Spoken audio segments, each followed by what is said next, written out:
continuing this conversation, the path that we're on, I'm honored now to be joined by Mary Szoch. She's the director of the Center for Human Dignity here at the Family Research Council. Mary, welcome back to Washington Watch. Thanks so much for having me on again. Always great to have you. All right, let me just get your overall reaction to what Angie was just talking about, how these blue state lawmakers are targeting pregnancy resource centers all across the country. Well, I think this is really showing where the pro-abortion lawmakers' heart is on this issue. This is not about choice for women. This is about promoting abortion, promoting the killing of an unborn child, and about ensuring that women who even think about abortion don't feel like they have any other options. The decision to try to shut down a pregnancy resource center is a decision to try to close a woman off, to make her think her only option is to have an abortion. And I want to point out that they're impacting women who have never even considered abortion as well. We know that a number of moms who are just in need visit pregnancy resource centers. We know that the law in Colorado that would make it illegal to prescribe progesterone, that could in fact affect women like me who struggle with a progesterone deficiency and would not be able to carry an unborn child to term without the assistance of progesterone. So there are a lot of major issues with what the pro-abortion industry is doing, but one thing is very clear: they don't care about women.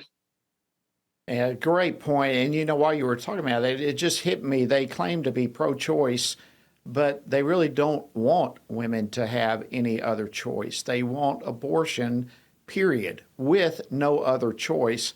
So even the terminology describing what they want people to view them as is in itself totally hypocritical and erroneous.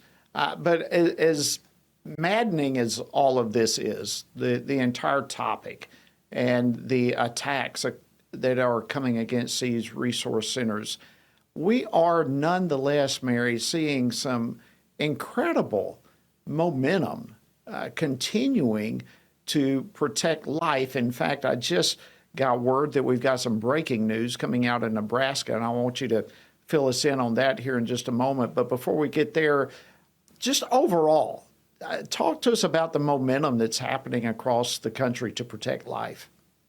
Well, we're seeing states move to protect more unborn children. We saw North Carolina override a governor veto to move their state from only protecting children after 20 weeks to protecting children after 12 weeks. And that is a position that almost 70% of Americans agree with. 69% of Americans believe that an unborn child should be protected after 3 months of pregnancy. And so this is not a radical move. This is moving us in line with honestly with the rest of the world and in line with American values.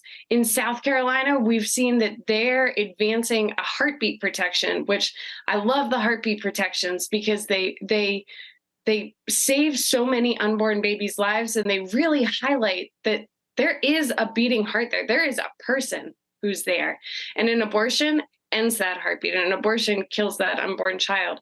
And this is a position that over 50% of Americans agree with. So again, not some sort of extremist radical law. The extremist position is what the abortion industry wants, which is to kill an unborn child. And they want to be able to do that up until the moment of birth. They want that to be paid for by you and me.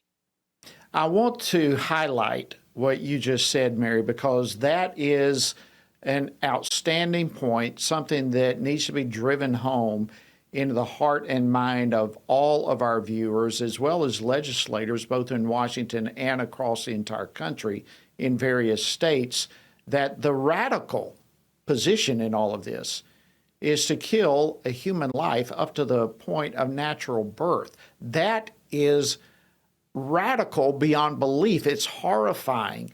The radical position is not to save life. And that's what this argument is about. We are not anti-abortion. We are pro-life. We are here to protect the life of an innocent child, and how you just described that as redefining that which is radical versus that which is not. I think it underscores an extremely important point that needs to be talked about. It needs to be understood, and that needs, don't you think, to be the primary message?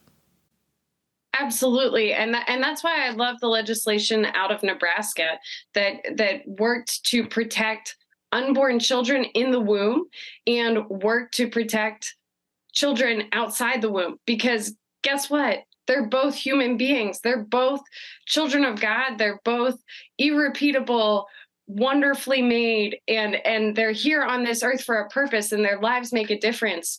And what we're working towards is protecting those human beings. We're not here to take away rights. We're here to give women actual options and to help solve the problems that they're struggling with.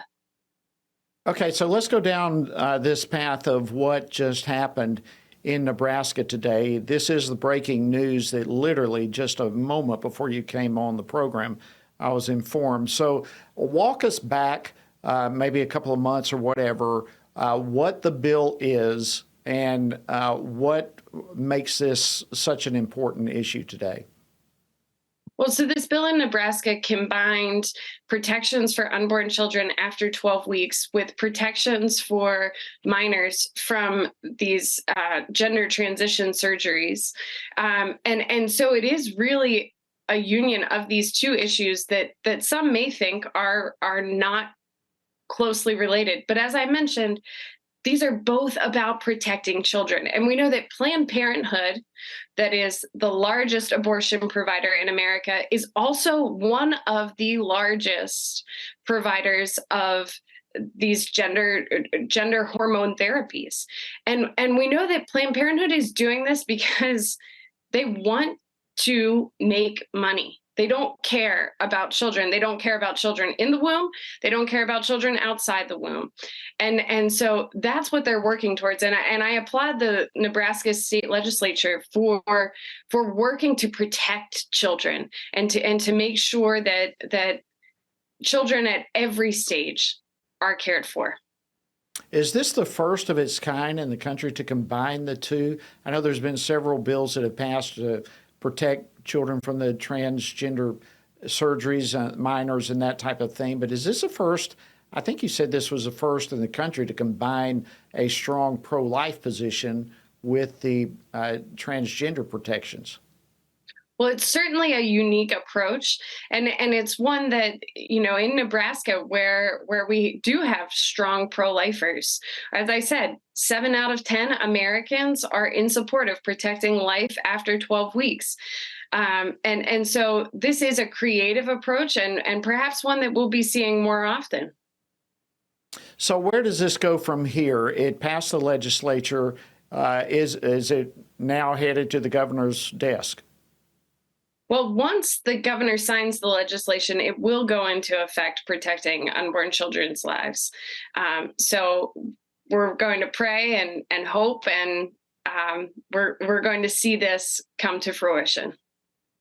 Well, listen, it's fantastic news, and I know this is an issue that you've been keeping a pulse on for a long, long time, and several of us had some conversations about this coming down the pipe, and for finally it to be here and to be passed is big, big news for both pro-life, the pro-life community, as well as those trying to protect children from the transgender. Mary Szoch, I want to thank you so much for taking your time to come on Washington Watch this evening. God bless you. Have a great weekend. Thanks so much. You too.